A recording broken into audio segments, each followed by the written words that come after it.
Assalamualaikum warahmatullahi wabarakatuh. Kembali lagi bersama saya Halima Syadia. Waktunya kita ngomong bareng Tuhan. Oke, pada kesempatan kali ini kita masih akan membahas tentang statistika. Ini adalah bagian terakhir, yaitu part 4. Nah, kalau kalian ketinggalan bagian pertama sampai ketiganya, silahkan lihat di YouTube saya ya. Silahkan kalian cek, jangan lupa subscribe, like, and share. Kalau perlu ada yang komentari, silahkan komentari. Oke, sebelum kita mulai, baiknya kita berdoa dulu agar apa yang kita pelajari dapat tercapai dengan maksimal, agar apa yang kita pelajari juga menjadi keberkahan buat kita semua. Amin ya Rabbal Alamin. Oke, di sini kita akan membahas mengenai ukuran penyebaran data kelompok. Kalau sebelumnya udah dibahas juga ukuran pemusatan dan letak data kelompok, nah ini yang terakhir penyebaran data kelompok. Di sini penyebaran data kelompok masih sama seperti yang data tunggal.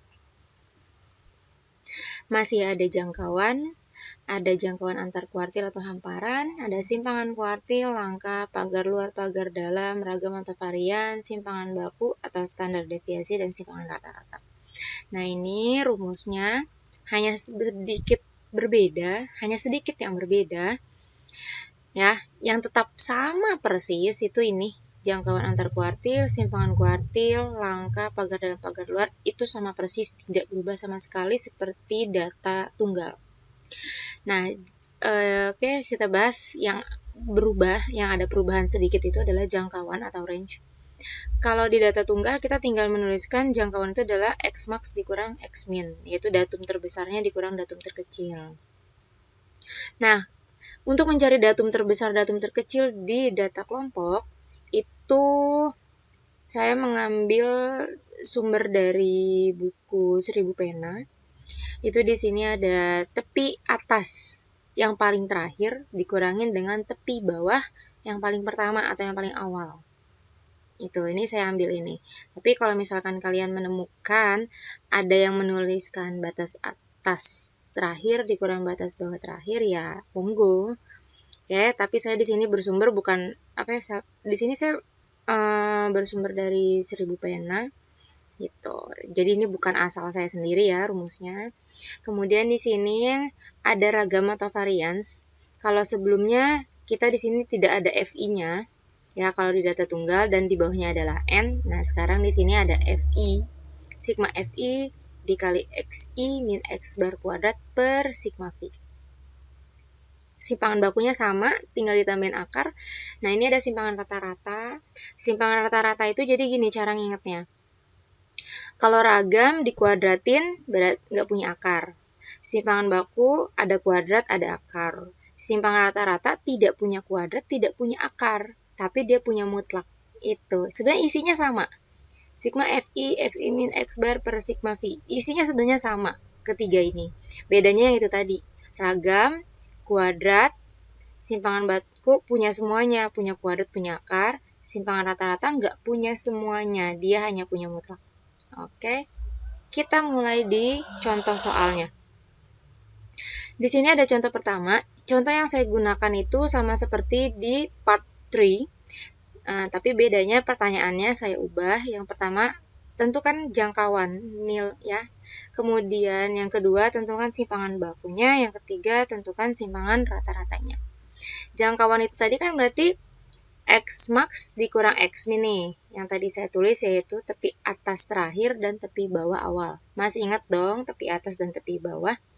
Nih ya, tepi atas itu nih angka-angka yang sebelah kanan ini kamu tambahin 0,5. Itu tepi atas. Kalau tepi bawah itu angka-angka yang di sebelah kiri ini nih kamu kurangin 0,5.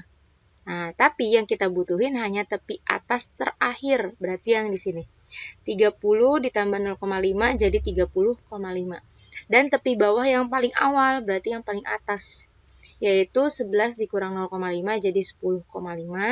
Kita substitusi, berarti jangkauannya adalah 20. Oke, lanjut. Kita cari simpangan bakunya. Nah, ini adalah rumus dari simpangan baku. Nah, cara pengerjaannya itu kita lihat dari yang paling terakhir. Oh, di sini ada X bar. Nah, berarti cari dulu X barnya. Setelah cari X bar, oh di sini di depannya ada XI. Mereka berdua diapain nih? Oh, dikurang. Berarti bikin XI min X bar. Setelah mereka dikurang, mereka diapain? Oh, ada kuadrat. Berarti bikin XI min X bar dikuadratin. Setelah itu di depannya lagi ada apa? Ada FI. Nah, setelah kamu dapat XI min X bar kuadrat, kamu kali dengan si frekuensi. Nah, ada sigma. Nah, hasilnya tadi, hasil perkalian tadi, kamu jumlahin. Karena simbol sigma itu kan berarti artinya penjumlahan. Dibagi dengan sigma FI.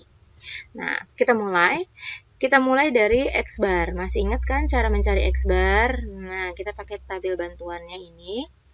X bar itu punya rumus sigma fiksi per sigma V.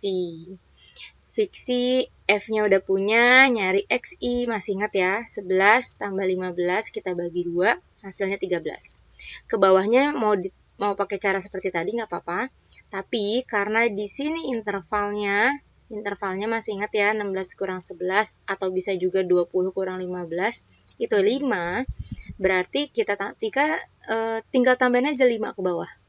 Nah, inilah XI-nya. Terus kita bikin kolom lagi, yaitu fiksi. Berarti tinggal kita kaliin F sama XI-nya. Dapat, kemudian setelah fiksi dapat, kita jumlahin, karena ada notasi jumlah. Dapat jumlahnya 840, dibagi sigma V-nya 40, hasilnya 21. Nah, dapat kan X bar-nya? X bar udah dapat. XI kita udah punya. Mereka berdua diapain? Dikurang. Nah, terus cara ngitungnya gimana? Pakai tabel bantuan lagi. Jadi ke sampingnya kita tambahin kolom baru sesuai ini tadi. Ya, pengerjaannya tadi langkah-langkahnya. Tambahin tadi yang saya bilang XI min X bar, kemudian tambahin lagi XI min X bar yang dikuadratin kayak gini. XI min X bar udah dapet. Terus XI min X barnya dikuadratin. Nah, terus dikali frekuensi terakhir. Berarti dikali frekuensi. Nah, di sini ada XI min X bar. Nih, XI-nya 13. Dikurangin X barnya di sini 21. Berarti dapatlah hasilnya min 8. Begitupun seterusnya ke bawah. 18 dikurang 21, hasilnya min 3. Kalau mau gampangnya kayak biasa. Lihat interval. Ditambah 5, tambah 5, tambah 5. Kemudian, XI min X barnya dikuadratin. Berarti, nah, si kolom ini kita kuadratin hasilnya ada di sini. Min 8 kuadrat, 64, min 3 kuadrat itu 9, dan seterusnya. Setelah itu, XI min X bar kuadrat, berarti kolom yang ini kita kali sama si frekuensi. Nah, jadi ini. Kolomnya ini kita kali nih sama si frekuensi nih, si 4, 16, 12, 8. 4 dikali 64 hasilnya 256. 16 dikali dengan 9 hasilnya 144 dan seterusnya. Kemudian kita jumlah dapatlah 840. Nah, kalau kamu perhatikan loh, kok sama ya, ini sama-sama 840. Nah, itu hanya kebetulan aja, karena tidak selamanya itu akan sama. Nah, ini udah dapet nih, FI dikali XI min X bar kuadrat, jumlahnya adalah 840. Nah, substitusi deh. Langsung ke rumus tadi. Tinggal masukin angkanya, 840 dibagi sigma V-nya adalah 40. Hasilnya adalah akar 21. Paham ya? Nah, kamu coba di-replay aja. Dimundurin kalau misalkan masih belum paham. Oke, kita next. Yang 1C, di sini ada simpangan rata-rata. Yang tadi saya bilang simpangan rata-rata itu nggak punya kuadrat, nggak punya akar, punyanya mutlak. Gitu ya, isinya masih sama. Karena isi di sini masih sama, berarti cara mencarinya juga kurang lebih sama. Di sini ada X bar, berarti itu yang pertama kita cari. Kemudian XI dikurang X bar, ya itu kolom selanjutnya. Nah, karena dia nggak ada kuadrat kan, berarti tinggal langsung bikin kolom FI dikali. Ya, mutlak XI min X bar. Kita pertama cari X barnya. X barnya tadi masih sama karena soalnya masih sama. Tidak saya jelaskan lagi ya. Kemudian yang tadi saya bilang, buat kolom XI min X bar. Bikin kolom XI min X bar, lalu bikin kolom FI, mutlak XI min X bar. Kita mulai, XI min X bar, ini XI-nya 13, X barnya 21. 13 dikurang 21 kan min 8. Nah, kok nggak ada min ya? Ingat, di sini ada tanda mutlak. Kalau ada tanda mutlak artinya semua yang bernilai negatif itu jadi positif. Min 8 jadi 8. Dan seterusnya. Oke, 18 dikurang 21 min 3 jadi plus 3. Kemudian di sini kolom selanjutnya FI dikali mutlak XI min X bar, berarti 8. Yang ini, kolom ini 8 dikali 4, 32, 16 dikali 3, 48, dan seterusnya. Kayak biasa, di depannya setelah dapat FI mutlak XI min X bar udah dapat semuanya nih.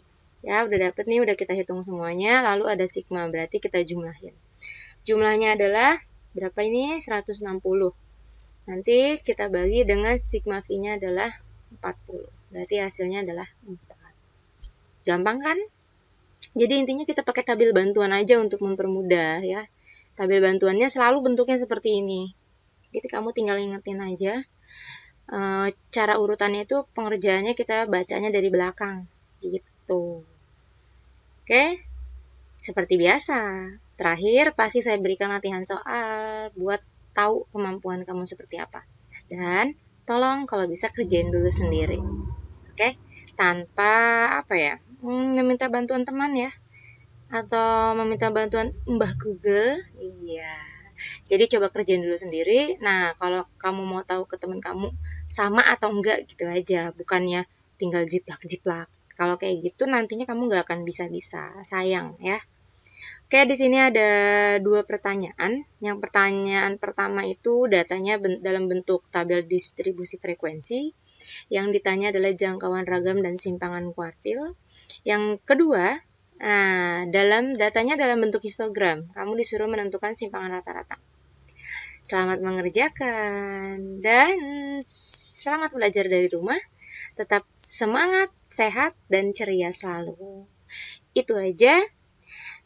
Materi statistikanya udah selesai, jadi nanti siap-siap pelajari lagi dari part 1 sampai part 4. Nanti kita akan ada ulangan harian kali ya gitu. Jadi siap-siap aja, jangan lupa subscribe, likes, and share. Biasanya and comment, saya and share aja, siapa tahu bermanfaat. Oke, terima kasih. Wassalamualaikum warahmatullahi wabarakatuh.